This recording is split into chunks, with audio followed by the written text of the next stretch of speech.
series within regards to the country Iran over here. Very interesting.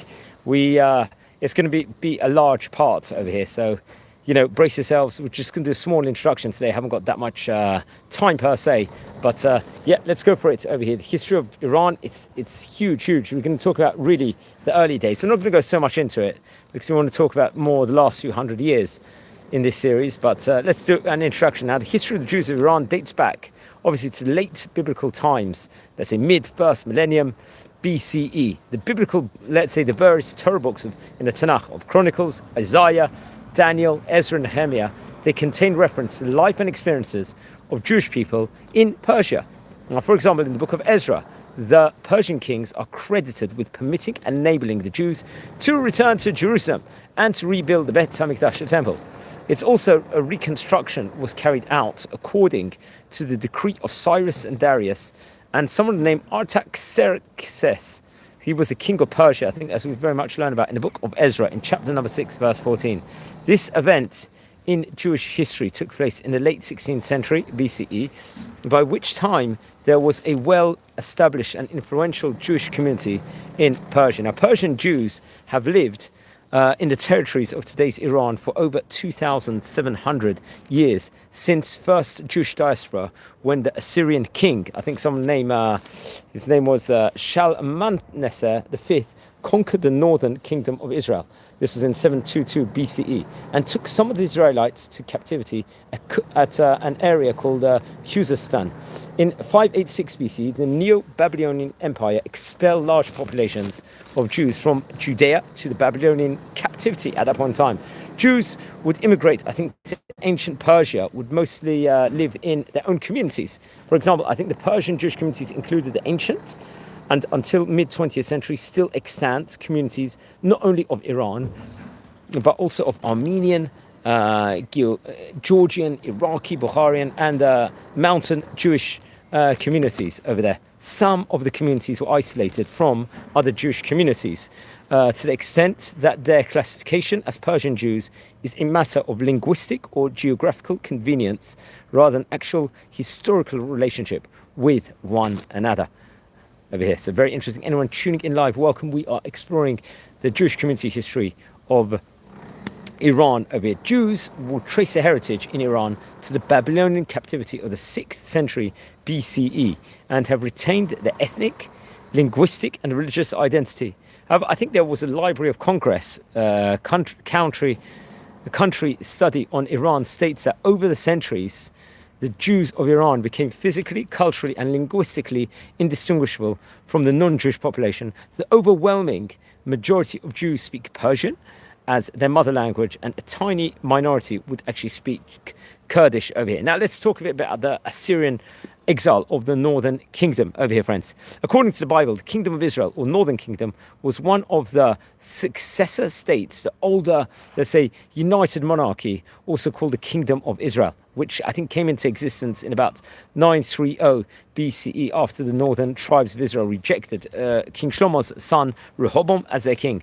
And I think in 732 BCE, the Assyrian king at the time, I think you could say Tikilat Pileser III sacked Damascus and Israel, annexing Aramea and the Transjordan territory of the tribes of Reuben, Gad, Manasseh, and Gilead, including the desert outposts of Jetar, Naphish, and Nodab. Israel continued to exist within the reduced territory as an independent kingdom, subject to Assyria until around 725, 720 BCE, when, I think, again, Assyria invaded it and the rest of the population was deported. From this time, let's say, no trace exists of the kingdom of Israel, and its population are commonly referred to as the 10 lost tribes. Now, the Torah, I think in number 2 Kings, in chapter 18 verse 11, reports that some of these 10 lost tribes were expelled to the land of the Medes in modern day Iran. The book of Tobit, which is part of the, let's say, biblical apocrypha, suggests that there were people from the tribe of Naphtali living in the Rajas, or you could say the Ray in Iran, and Ekbantana over there. This is obviously known as Hamadan at the time of the Syrian at the time of the Assyrians, very much as you see about, and that's very, very interesting. Friends, anyone tuning in live, we're exploring an introduction really to the history of the Jewish community of Iran over here on this special edition. Now, I think there were 3 times during the 6th century, happened to be before Common Era, the Jews, the Hebrews, as you could say, of the ancient kingdom of Judah were exiled to Babylon by Nebuchadnezzar. These 3 separate occasions are mentioned in Jeremiah, I think in chapter 52. The first exiles was in the time of someone named Jehoiachin in 597 BCE. This, just reading over from Wikipedia, when I think at that point in time, the Temple of Jerusalem, Bet HaMikdash, was partially despoiled and a number of the leading citizens exiled. After 11 years in the reign of Tzedkiah, a new Judean uprising took place. The city was razed to the ground and a further exile ensued. Finally, 5 years later, Jeremiah records a third exile. After the overthrow of Babylonia by the Achaemenid Empire, Cyrus the Great allowed the Jews to return to their native land. This was in 537 BCE. According to the Hebrew Bible, Joachim, Ezra, Nehemiah and the Jews, more than 40,000 are said to have availed themselves of the privilege. However, this is not supported by modern scholarship. I think someone named Lester Grabe argues that the immigration would probably only have amounted to a trickle over decades, with the archaeological record showing no evidence of large-scale increases in population at any time during the Persian period. Cyrus also allowed them to practice their religion freely, and I think that was unlike, let's say, the previous Syrian and Babylonian rules. As it states over here, in the first year of Cyrus, king of Persia, to fulfill the word of Lord spoken by Jeremiah, the Lord moved the heart of Cyrus, king of Persia, to make a proclamation throughout his realm and also to put it in writing. This is what Cyrus, king of Persia, said: "The Lord, the God of heaven, has given me all the kingdoms of the earth, and he has appointed me to build a temple for him in Jerusalem in Judah. Any of this people among you may go up to Jerusalem in Judah and build the temple of the Lord, the God of Israel, the God who's in Jerusalem, and may their God be with them. And in any locality where survivors may now be living, the people are to provide them with silver and gold, with goods and livestock, and with free will offerings for the temple of God in Jerusalem."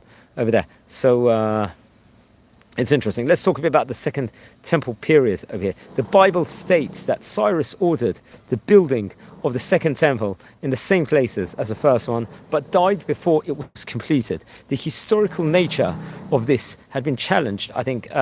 So I think professors will come and challenge this, but we, as we say before, we believe in Torah and 100%. So we take what the Torah says over here, 100% over this. So the Bible states Cyrus ordered the rebuilding of the Second Temple in the same place as the first, but died before it was completed. And I recommend everyone to learn about all different Mefarshim on these different topics, and the Torah books, and so on and so forth, about these specific topics in of itself. So I very, very much recommend everyone to learn from the great rabbis. They give commentaries on what happened in the first Bet HaMikdash, second Bet HaMikdash time period, all of Torah and Nevi'im Ketuvim. Go to a local Orthodox rabbi that is very well versed on that. So that was that time period in of itself. And then there was Haman and the Jews, that specific period. I think it's in the book of Esther. Haman is described as an Agagite, notable, and the vizier of the Persian Empire under the Persian king Ahasuerus, generally identified as possibly being, they might have been identified by various different names. Haman and his wife was Zeresh, who obviously tried to plot to murder all the Jews of ancient Persia. The plot was foiled by Queen Esther, Malka Esther, and Mordechai, the great Mordechai, Hayudi, and as a result, Haman and his 10 sons were hanged. The events of the book of Esther are celebrated on the Jewish holiday of Purim over here. Very, very interesting enough. Now let's talk about the Parthian period. We're going to speak more about post 1300s in the next series, and then go on. It might be a multiple, let's say, class and stuff. I'm just using some of the words from Wikipedia over here, so everyone double check all information. So the Jewish sources don't mention of the, let's say, so much of a Parthian influence on the name Parthia does not occur. The Armenian prince, someone of the name Sanatrochus of the royal house of the Arsacides, is mentioned in small chronicle as one of the successors of Alexander. Among other, let's say, princes, the Roman, rescript in favor of the Jews reached Princess Arsacus as well. It's not, however, specified with Arsacus, let's say. And not long after, I think there was a Babylonian country was invaded by the Jewish army. The Syrian king Antiochus Sidetus marched among the Parthians in company with Hyrcanos I. When the allied armies defeated the Parthians at that point in time, the king ordered a ceasefire of 2 days on account of the Jewish Shabbat and the festival of Shavuot. And I think it was the year 40 before Common Era, the Jewish, let's say, puppet king, it's described over here, Hyrcanos II, fell into the hands of the Parthians, who would cut off some of his limbs, unfortunately, over there. And the Jews of Babylonia, it seems, would intend to create that point in time, an independent, so much would actually happen at that point in time. And the Judean Jews accepted, I think, a Babylonian Jew, someone named Ananel, as their Cohen at that point in time, which indicated the high esteem in which the Jews of Babylonia were held. We've spoken about all that in the Talmud in of itself. In religious matters, the Babylonians and the rest of the diaspora were dependent upon the land of Israel and Jerusalem in particular, to which they were expected to travel in order to observe the various festivals, obviously because Shalosh Regalim, Pesach, Shavuot, and Sukkot. And it states over here, just using Wikipedia over here, I would recommend everyone to get a good Jewish book of history book over here from an Orthodox rabbi, if they written on the Jewish history of this period. The Parthian Empire was an enduring empire, let's say, that was loosely configured, a system of vassal kings, which is actually stated over in of itself. And the rule over the empire had its drawbacks, such as a rise of Jewish bandy state in the Hardia, for example. Yet the tolerance of the Arsacid dynasty was as legendary as the first Persian dynasty, the Achaemenids. There is even an account that indicates the conversion of a small number of Parthian vassal kings in Adibiaks to Judaism. These instances, and others, show not only the tolerance of the Parthian kings, as they were also a testament to the extent to which the Parthians saw themselves as, let's say, the heirs at that point in time to the preceding empire of Cyrus the Great. The Parthians were very protective of the Jewish minority, as reflected in the old Jewish, in a saying over here. They actually will actually quote over here where I am reading from. Okay. The Babylonian Jews, I think, themselves wanted, let's say, to fight in common cause with their brethren against Vespasian. Obviously, we've learned about this story very much at the time of Tisha B'Av and Shivas B'Tammuz, the destruction of Beit HaMikdash. But it was not until the Romans waged war under Trajan against Parthia that they would act. To a large extent over there, the revolt of the Babylonian Jews meant that the Romans did not become masters of Babylonia. Over here, I think Philo, so very, very interesting. And there's other different chronicles on this specific time in itself. Let's speak about the Sassanid period. It was by the early 3rd century, and Persian influences were on the rise again. Now, I think there was Ardashir I, this was in 226 CE, overthrew the last Parthian king, someone named Artabanus, I think the 4th, and destroyed the rule of the Arsacids, and founded the illustrious dynasty of the Sassanids. There was Hellenistic influences at that point in time, had been felt. Also, religiously tolerant Parthians. I think the Sassanids intensified the Persian side of life. They favored the Pahlavi language and restored the old monotheistic religion of Zoroastrianism, which became the official state language. The result, let's just say, in this point in time, in the suppression of other religions. I think there was someone named Shapur I, or Oreshvor Malka, which is the Aramaic form of his name, was friendly with the Jewish people. His friendship with someone named Shmuel gained many advantages for the Jewish community. According to rabbinical sources, Shapur II's mother was Jewish, and this gave the Jewish community relative freedom of religion and many advantages. So technically, halachically, if she was halachically Jewish, he would be also, you have to point out, over there. He was also a friend of the Babylonian rabbi in the Talmud named Rabbah.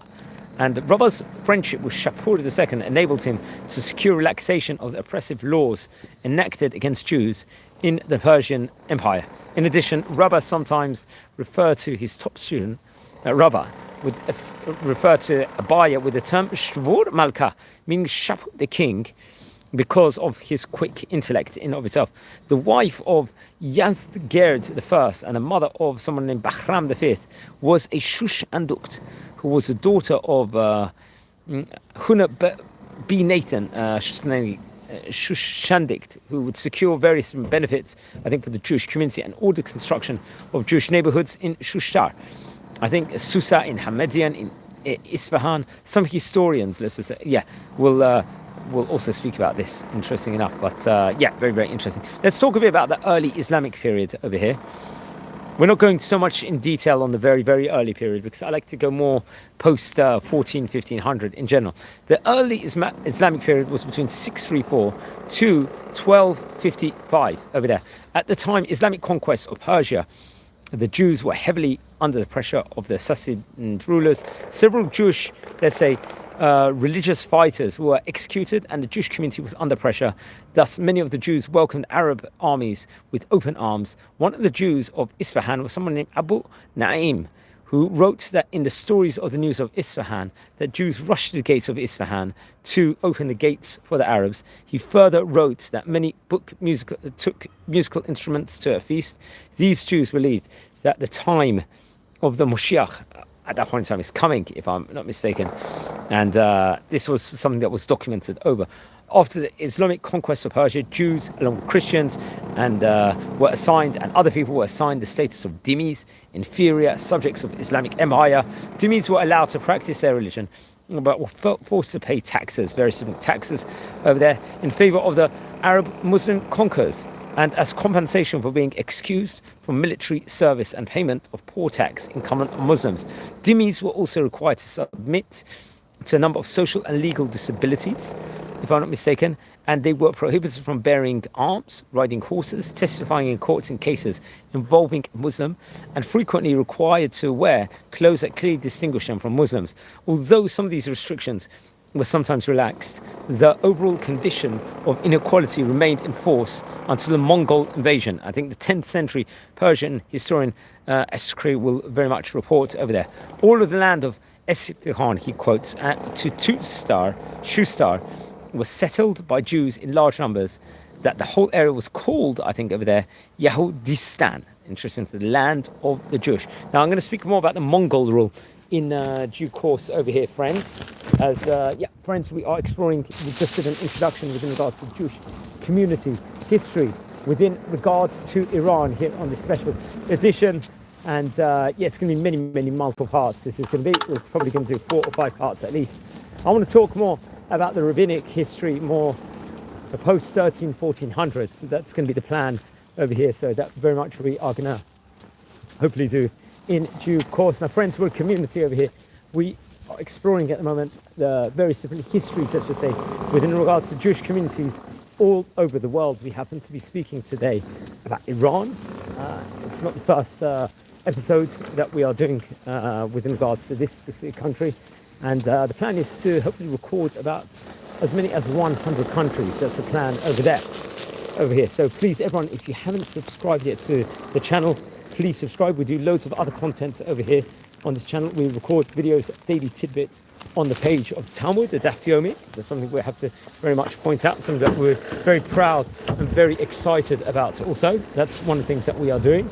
And we also do tours all over Israel. We go to various different places. In fact, we are at the moment in the city of Bet Shemesh in a place called Ramat Bet Shemesh Gimel. We recorded a tour just beforehand, which we hope we will, Bezrat Hashem, upload just in due course. That's another exciting thing we have to point out. And we do loads more great content over here inside this channel. So very exciting, and wishing you all well. And if you have any feedback, you descend, because what we do also is we do record biography videos of various different rabbis from all over the world. So we've recorded about already 1,450 rabbis also, which is a very exciting project that we're working on.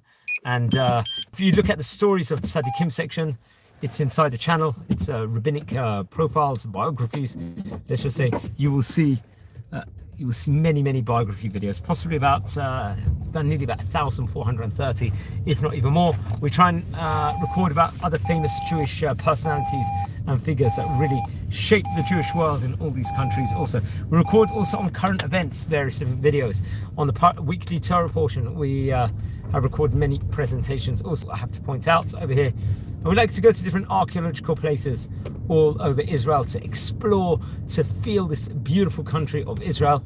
Another very exciting project that we are working on is that we record every single day with a different rabbi or rabbinic personality or interesting personality that really is shaping the Jewish world in of itself. When some of the movers and shakers and stuff, to give over a burst of wisdom. So I try and go all over the country and you know, to actually try and meet people, and you know, it's very, very exciting always to meet other people. So wishing all a Shabbat Shalom. Friends, this week we are in Parshat B'Shalach. This week it happens to be Shabbat Shira. It's a Shabbat of the splitting of the sea, the Kriyat Yam Suf, as is known as. We recorded actually a very, very good informative video within regards to some ideas within regards to that. So I recommend everyone also to watch that presentation that we've done, and get loads more interesting tidbits in of itself. Now friends, my family does, we've got Persian heritage. That's something I would very much like to point out over here. So it's extra exciting to actually record about this specific topic because of